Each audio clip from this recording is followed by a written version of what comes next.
पोलिसांच्या शौर्याचा आणि धैर्याचा.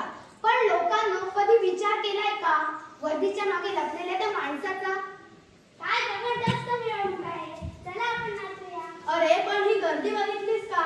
माझ्या गळ्यातली साखळी पुरी खेचली तर. पोलिसांकडे काय होतं, ते तर फक्त लाट्या घेऊन उभे असतात. तसं नाहीये मावशी, तुम्ही जेव्हा सण साजरा करत असतात तेव्हा आमचे डोळे तुमच्या सुरक्षितेवर असतात. तुमच्या मौल्यवान वस्तू चोरीला जाऊ नये म्हणून आम्ही तुमच्या घरापासून लांब उभे असतो. आम्ही आहोत म्हणून तुम्ही निर्भय आहात.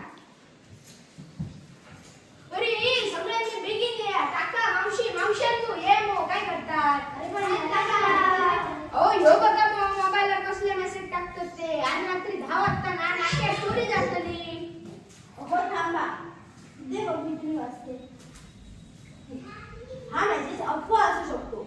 तुम्ही हा मेसेज पोलिसांच्या सोशल मीडिया पेजवर चेक केलाय का, की फक्त मेसेज फॉरवर्ड केला?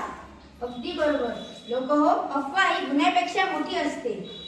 तुम्हाला काही संशय असेल तर डायल 112 करा. पण अफवा पसरवून भीती निर्माण करू नका. आम्ही 24 तास तुमच्या सेवेसाठी सज्ज आहोत. 2 जानेवारी 1961 रोजी पंडित जवाहरलाल नेहरू यांनी महाराष्ट्र पोलिसांना ध्वज प्रदान केला. आणि हा ध्वज म्हणजे आपल्या सुरक्षिततेचे प्रतीक. सद्रक्षणाय परित्राणाय म्हणजे सज्जनांचे रक्षण आणि दुर्जनांचा नाश. पण हे तेव्हाच शक्य होईल जेव्हा तुम्ही आम्हाला सहकार्य कराल. आम्ही तुमच्यासाठी धावतो, तुम्ही आम्हाला साथ द्या. गुन्हेगारांना शिक्षा व्हावी म्हणून सत्याची साथ द्या. आज समजलं, पोलीस म्हणजे फक्त दंड नाही तर संकटात धावून येणारा खाकीतला माणूस आहे.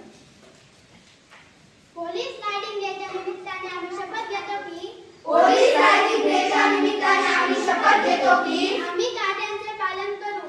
आम्ही कायद्याचे पालन करू व पोलिसांना मदत करू. व पोलिसांना मदत करू.